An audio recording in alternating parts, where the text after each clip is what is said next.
That sunny morning in Astoria, when even the sidewalk seemed to breathe the aroma of fresh-baked croissants, no one could have imagined that the idyll would be shattered.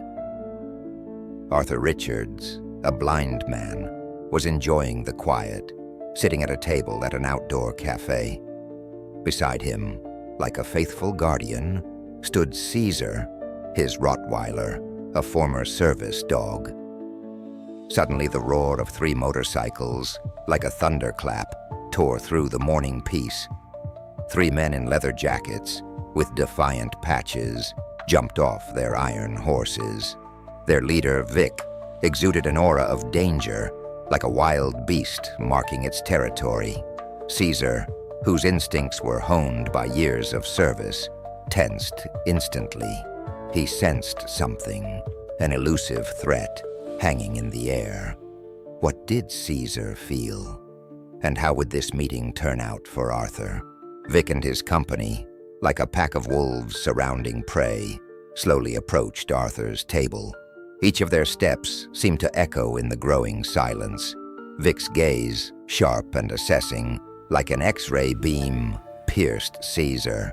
"Nice dog," he tossed out, and his voice held undisguised irony, as if he were evaluating not a dog, but a thoroughbred horse before the races. He deliberately focused on the animal, ignoring Arthur himself, which was in itself a sign of disrespect. Caesar didn't flinch, but every muscle in his body tensed. His posture, taut as a drawn string, ready to snap, spoke for itself. He was like a clockwork mechanism wound to the limit. Arthur, though he didn't see this silent threat, felt the atmosphere changing with his skin. What had put the dog on alert? Was this stranger dangerous? Vic, like playing with a mouse before eating it, decided to test Caesar's reaction. He abruptly waved his hand, as if to strike, but stopped the movement at the last moment. "Is he really that smart? Huh? Ugly?" he asked mockingly, and his words sounded like a challenge. His smile didn't reach his eyes, which remained cold and calculating, like those of a predator stalking its prey. The chuckles of his friends, rough and sharp, grated on the ears, adding tension to the already charged atmosphere. They resembled hyenas encouraging their leader. Caesar leaned forward almost imperceptibly, but didn't make a sound. His silence was more eloquent than any growl. Would Caesar withstand this test, or would the instinct for self-preservation prevail? Arthur, not seeing what was happening, felt the atmosphere thicken. He felt Caesar move closer, like a living shield, ready to take the blow himself. "Everything okay?" he asked, and a barely perceptible alarm sounded in his voice. He tried to remain calm, but his inner voice screamed of danger. He was used to trusting Caesar implicitly, and now his intuition, sharpened by blindness, told him that something was wrong. He frantically squeezed the leash, trying to find support in it. Could he figure out what was happening, relying only on his senses and the dog's loyalty? Or would the darkness in which he lived become his trap? Vic's attempts to unbalance Caesar, like waves crashing against a rock, were shattered by the dog's steadfastness. Caesar remained calm, like a sphinx guarding a secret. His endurance began to irritate Vic. He expected to see fear, submission, but instead he encountered icy calm. It wasn't just disobedience, it was silent contempt. How long could Caesar maintain this composure? And what would happen when his patience ran out?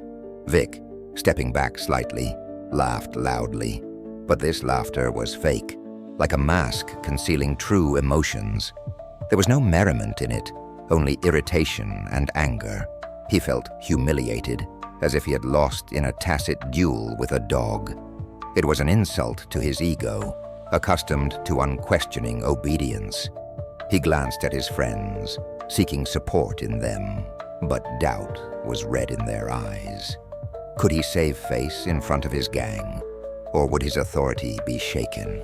Arthur, not understanding the hidden threat, felt the tension growing. He gently patted Caesar. "You okay, buddy?"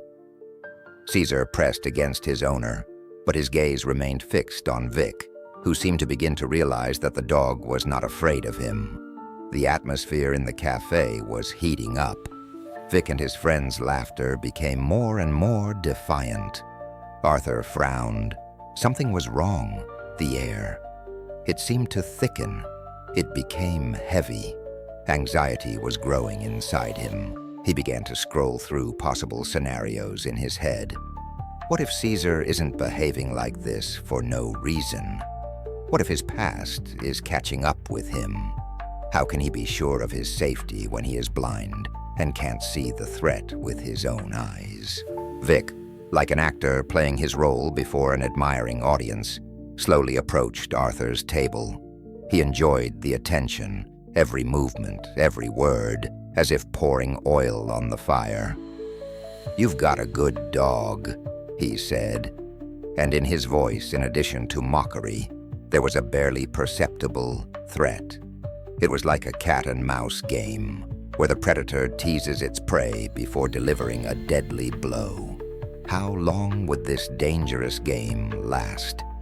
And who would emerge victorious? "Thank you. Caesar is my best friend," Arthur replied, trying to smooth over the tension. He tried to be polite, hoping it would defuse the situation. He didn't want a conflict, but he felt it was inevitable. "Oh yeah? Named after Julius Caesar, huh? Well, let's see how cool he really is." Vic, as if not hearing Arthur's words, continued his provocation. He said it with mockery, as if challenging not only the dog, but also its owner. Was Arthur underestimating the danger? Or was he deliberately ignoring it, hoping for a peaceful outcome? Without waiting for an answer, Vic abruptly reached out and touched the dog's muzzle. It was not a friendly gesture, but a clear provocation, a violation of personal space, an invasion of the territory that Caesar was guarding. For Caesar, trained to instantly recognize a threat, it was a signal to action. He stepped back, issuing a low warning growl as if warning, "One more step and I'll attack." The silence that reigned in the cafe was deafening. It pressed on everyone present, as if foreboding a storm. All eyes were on Caesar and Vic. What would happen next? Would Vic cross the line? And how far would Caesar go to protect his owner? "Easy, buddy," Vic said, raising his hands in a feigned gesture of reconciliation. He tried to pretend that nothing terrible had happened, that it was just a joke. But his eyes, flashing lightning, betrayed his true feelings. He was enraged by the dog's reaction. His ego was wounded. Could he hide his rage? Or would the mask of calm soon slip from his face? Arthur, not understanding what was happening, instinctively put his hand on Caesar's neck, trying to calm him. He felt the tension emanating from the dog, like an electric current.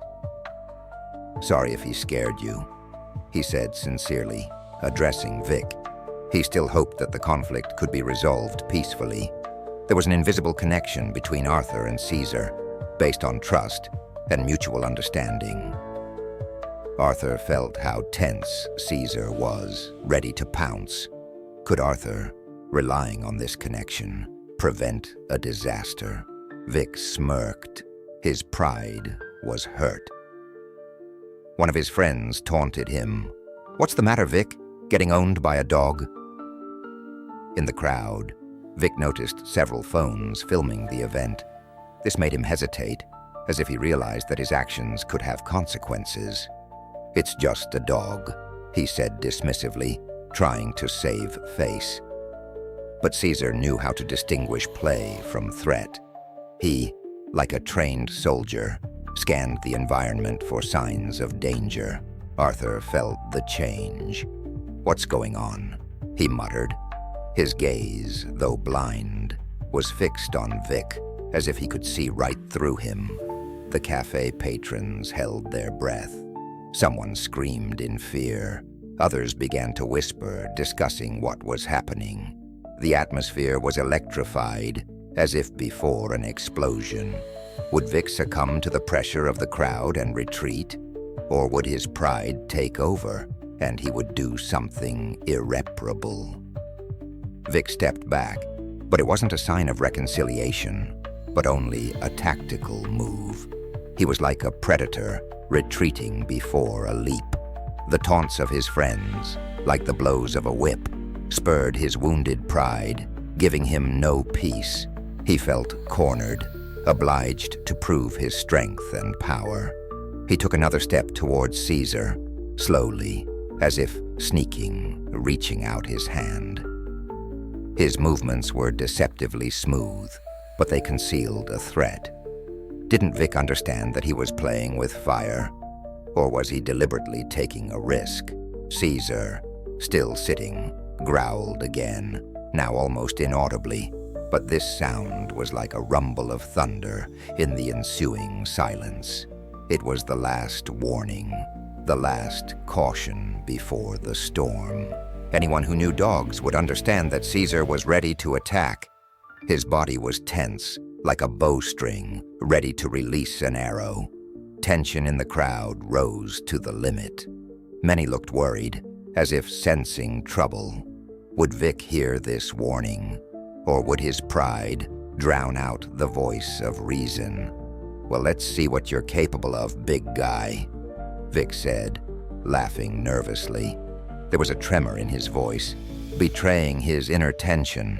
He tried to appear confident, but fear had already settled in his soul. He was like balancing on the edge of an abyss, and one wrong move could lead to a fall. And then he made that move. He pushed Arthur's chair slightly. It was a minor push, but for Caesar, it was the last straw. Caesar instantly rose to his feet, his body tensed, like a compressed spring, ready to straighten out at any moment. Startled sighs and whispers were heard around. What would happen next? Would Caesar attack? And would Arthur be able to stop him? Arthur felt Caesar change stance and frowned with concern. He ran his hand over the dog's neck, trying to calm him, but he felt deep down that something bad was brewing. "What's going on here?" Arthur asked anxiously. Vic laughed, but there was tension in his voice. "Oh, nothing," he waved off, "just messing around." At that moment, a woman who had been watching what was happening stood up sharply. "Stop it already. Leave the dog alone." Her voice sounded sharp, causing Vic to stumble. Vic was momentarily taken aback, but then his face contorted into a grimace of anger. He wasn't used to being contradicted. Caesar remained motionless, his gaze fixed on Vic. The air was taut, like a string. Would the intervention of outsiders stop Vic? Or had he already passed the point of no return? Vic took a step back, but it was just a trick. "Come on, we're just kidding," he mumbled.